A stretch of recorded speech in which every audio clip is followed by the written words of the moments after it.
Assalamualaikum warahmatullahi wabarakatuh. Alhamdulillahirrahmanirrahim. Bertemu lagi dengan Ustazah. Pada pembelajaran kali ini kita akan belajar tentang surat Al-Hujurat ayat 12 dan 13. Nah, surat Al-Hujurat ini merupakan surat ke-49 di dalam Al-Quran. Surat ini tergolong surat Madaniyah, terdiri atas 18 ayat. Nah, dinamakan Al-Hujurat berarti ini artinya kamar-kamar. Surat ini Al-Hujurat ini diambil dari ayat keempat. Nah, surat ini menjelaskan tentang kisah Nabi Muhammad SAW yang diperlakukan kurang sopan oleh orang kafir Quraisy. Jadi saat itu Nabi Muhammad sedang berada di dalam kamar, kemudian dari luar rumah orang kafir Quraisy meneriaki nama Nabi Muhammad SAW. Nah, sekarang marilah kita membaca surat Al-Hujurat ayat 12 dan 13.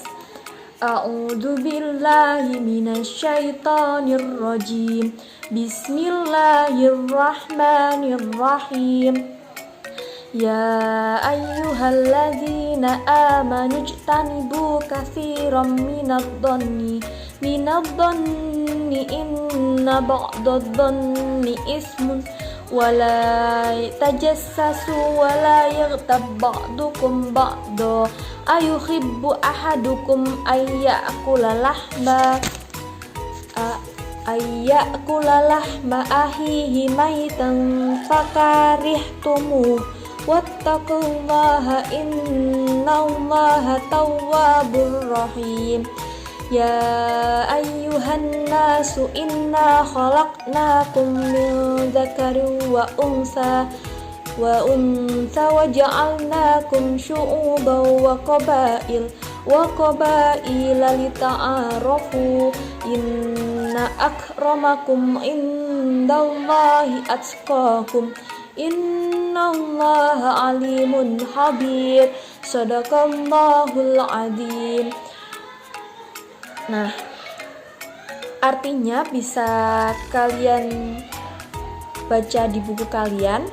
Kemudian kandungan isi dan hikmah dari surat Al-Hujurat ayat 12 dan 13.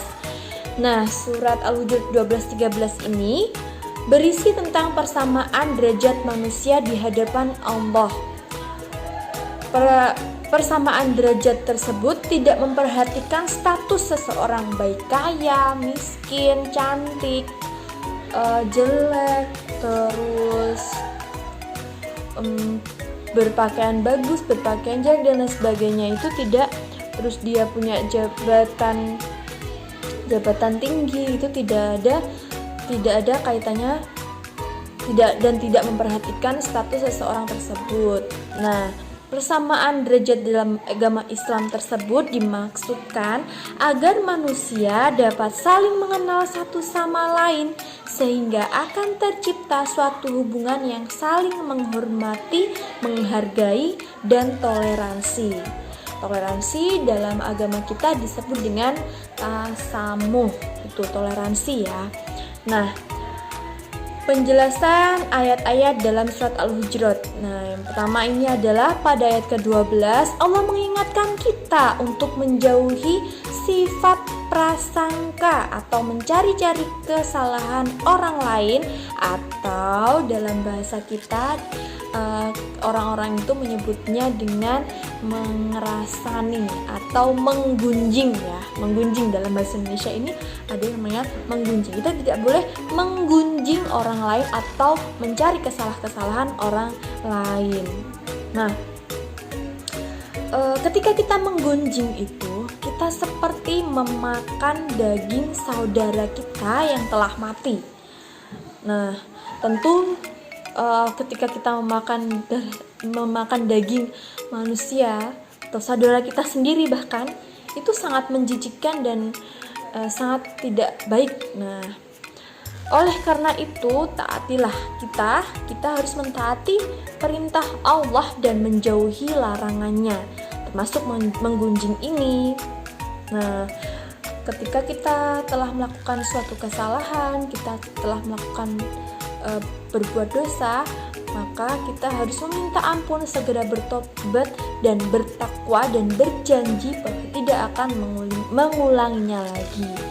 Nah, pada ayat ke-13 Allah Subhanahu wa taala menciptakan manusia terdiri atas laki-laki dan perempuan. Manusia itu suka berkumpul dan berkelompok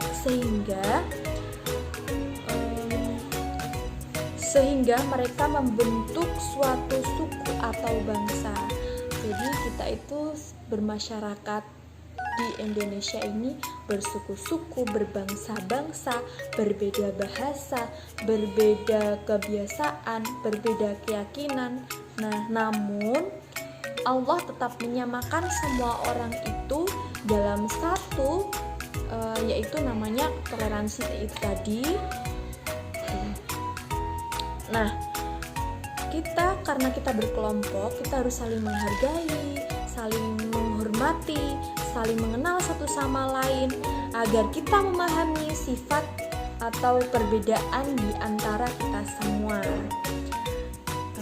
agar kita menghindari namanya berburuk sangka tadi. Dengan demikian tidak ada yang saling menganggap bahwa dirinya itu yang paling benar, yang paling baik. Nah, karena Allah sudah mengingatkan bahwa orang yang paling mulia adalah orang yang paling bertakwa.